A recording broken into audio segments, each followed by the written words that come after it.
आप सभी का एक बार फिर से स्वागत है हमारे चैनल ITI अड्डा बाय ललित सर में।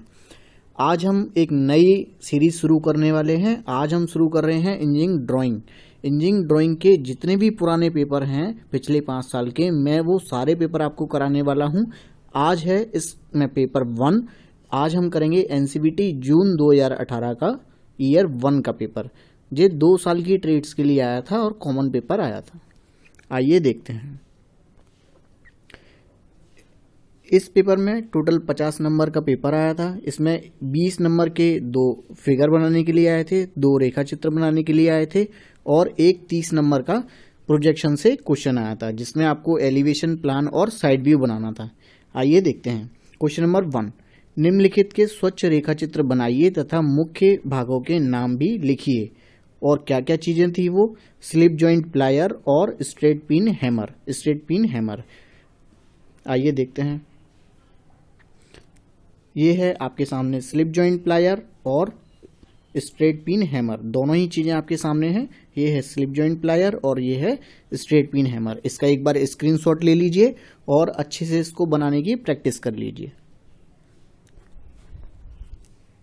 जब पेपर में ये क्वेश्चन आएगा तो आपको इस तरह से बनाकर आना है। इसमें ये 2 इसके पार्ट्स हैं, हैंडल्स बोलते हैं इसको। ये ग्रिप होती है और ग्रिप के आधार पर ही अलग अलग टाइप के जो प्लायर हैं उनको बांटा गया है। ये जॉ है, जॉ मतलब जबड़ा है। ये फलक्रम है, फलक्रम मतलब वो पॉइंट जहां इसका पूरा वेट जो है सेंटर्ड है। ये है straight pin hammer. Straight pin hammer के पार्ट्स में ये देखिए, ये है इसका हेड, ये है इसका हेड, ये है हैंडल जनरली वुड का बना होता है। ये है स्ट्रेट पिन है ये, और ये होता है वेज। इसको हम आई होल भी बोलते हैं। आई होल या वेज वो जगह होती है जहां हैंडल को कनेक्ट किया जाता है।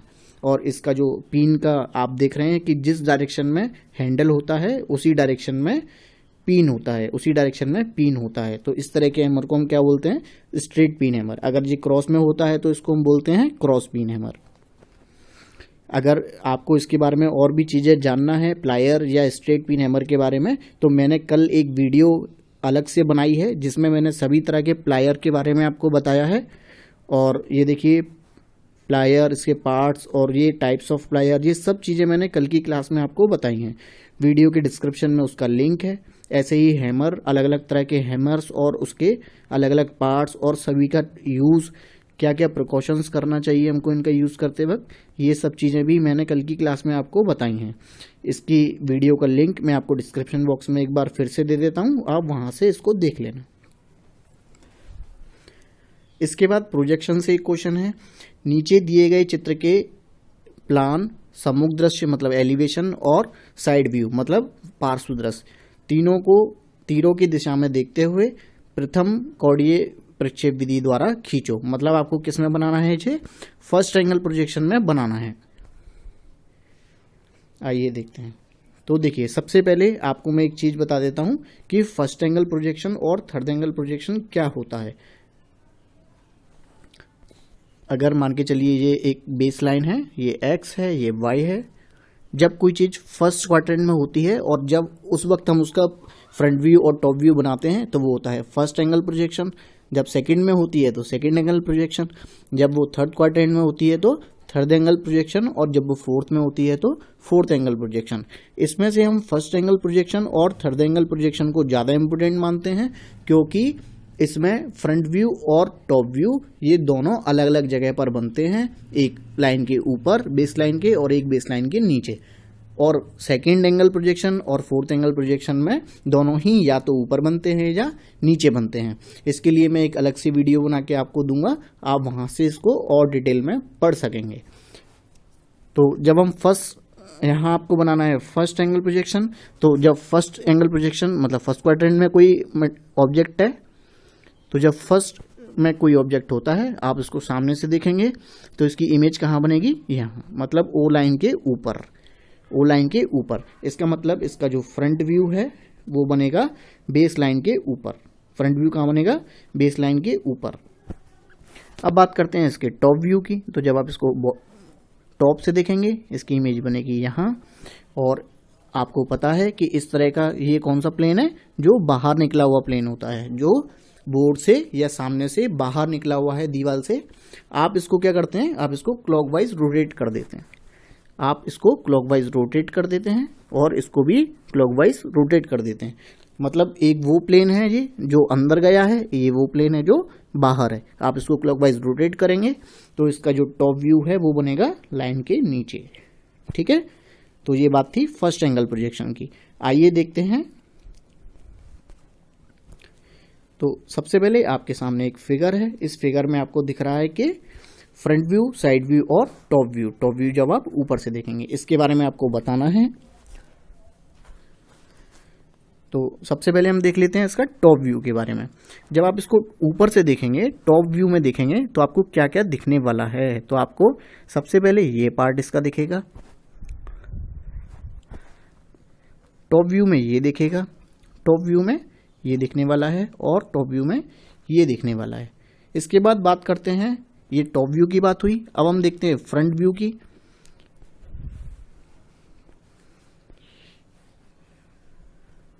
चलिए, फ्रंट व्यू में जब आप इसको देखेंगे तो आपको पार्ट दिखेगा ये, और आपको दिखने वाला है इस स्टेप का ये पार्ट, और आपको दिखेगा ये पार्ट। केवल इतनी चीजें आपको इसमें दिखने वाली हैं। इसके बाद जब आप साइड व्यू की बात करेंगे तो आपको साइड व्यू में इसका ये पार्ट दिखने वाला है और ये पार्ट दिखने वाला है। बात समझ में आ रही है? जब आप यहाँ खड़े होंगे, आप साइड से देख रहे होंगे, तो आपको ये पार्ट दिखने वाला है।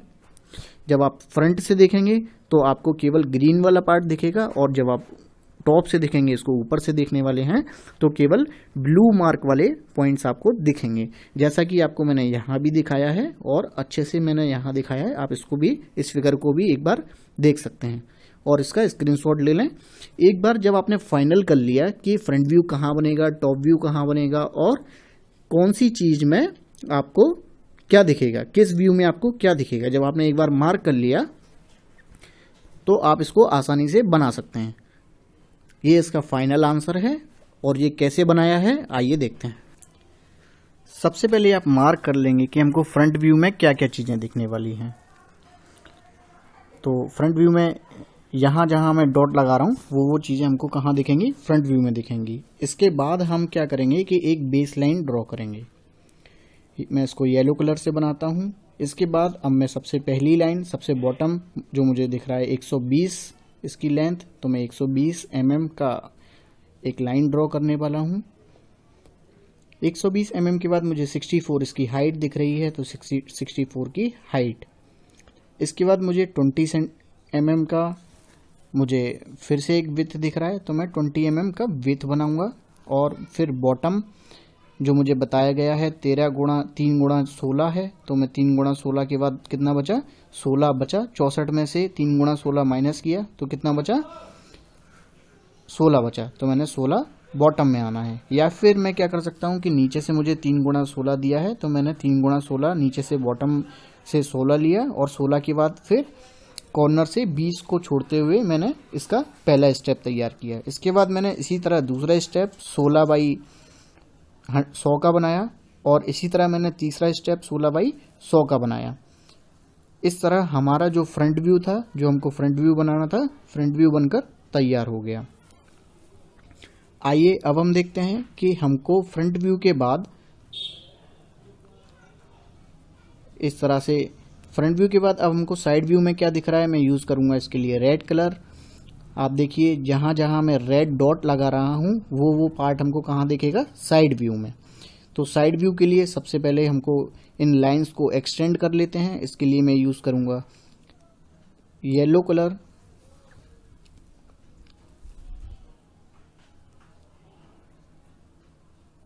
ओके, चेंज करते हैं इस कलर को, येलो कलर से करने की कोशिश करते हैं। इस तरह से मैंने क्या किया, अब इसको इन लाइंस को एक्सटेंड कर लिया नीचे की तरफ। हम इस ड्राइंग को फर्स्ट एंगल प्रोजेक्शन में बना रहे हैं, इसलिए हम क्या कर रहे हैं, फ्रंट व्यू को लाइन के ऊपर और टॉप व्यू को लाइन के नीचे बना रहे हैं। इसी तरह मैं क्या करूंगा, इसको साइड व्यू के लिए भी मैं अभी ही पहले से ही एक्सटेंड कर लेता हूँ। इन्हीं लाइंस को मैं साइड व्यू के लिए भी एक्सटेंड कर लेता हूँ और टॉप व्यू के लिए नीचे की तरफ एक्सटेंड कर लेता हूँ। अब हम चूंकि पहले साइड व्यू बना रहे हैं तो साइड व्यू हमेशा वहाँ बनता है जहाँ हम फ्रंट व्यू बनाते हैं। साइड व्यू में आपको दिख रहा है कि बॉटम कितना है 90 और उसके बाद हाइट 16x3 वाली, तो 16x3 वाली हाइट हम ऑलरेडी बना चुके। इसकी विथ आपको दी है एक स्टेप की 30 हमने इसकी विथ ड्रॉ की। इसके बाद 16x3 के थे तो 16 हम नीचे आ गए। अब देखिए कितना हमको गाइड कर रही हैं जो लाइन्स हमने एक्सटेंड की हैं, और इस तरह से फिर हमने दूसरा स्टेप पूरा ड्रॉ कर लिया और फिर से 30 और 30 के बाद फिर हमको बनाना है बॉटम 16। इस तरह से ये पूरा स्टेप बनकर तैयार हो गया। अब इसका आपको पीछे वाला पार्ट जो दिख रहा है जहां मैंने डॉट मार्क किए हैं उसकी पूरी हाइट, तो 64 हाइट तक जाएगा वो, तो 64 तक हाइट और उसकी फिर पूरी विड्थ मतलब 90 तक।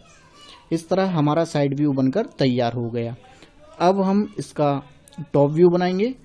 टॉप व्यू के लिए मैं कोई दूसरा कलर यूज़ करता हूँ, चलिए ब्लू कलर यूज़ करता हूँ, और जहाँ जहाँ मैं ब्लू कलर के डॉट मार्क मैंने लगाए हुए हैं फिगर में वो सभी हमको टॉप व्यू में दिखेंगे।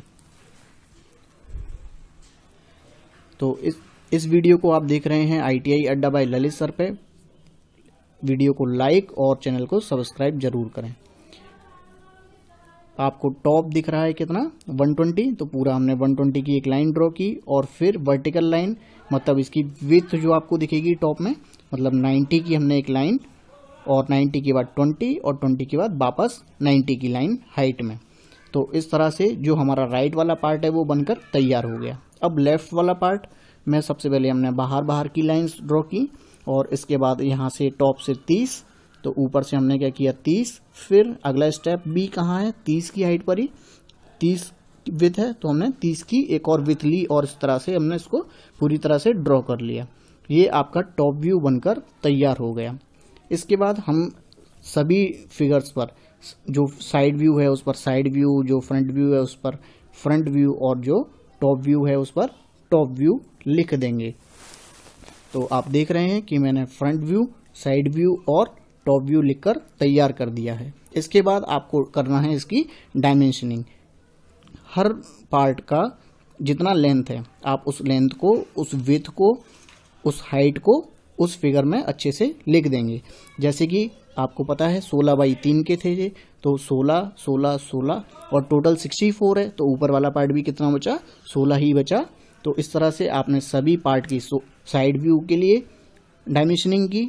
इसी तरह से आप इसकी चौड़ाई, टॉप व्यू में जो चौड़ाई होगी मतलब कितनी चौड़ाई है 120, तो आपने इसकी 120 विड्थ को लिख दिया। फिर आपने 16 की जगह पर 20 किया और इसकी विड्थ को लिखा 20। तो आप जिस तरह से देख रहे हैं आप अपने हिसाब से आपको पता है कि कितना कितना आने वाला है, तो इस तरह से आप सभी पार्ट्स की एक बार डायमेंशनिंग कर देंगे। इस तरह से बनकर तैयार हुआ। अगर आपने अभी तक इस चैनल को सब्सक्राइब नहीं किया है तो इस चैनल को सब्सक्राइब कर दें, वीडियो को लाइक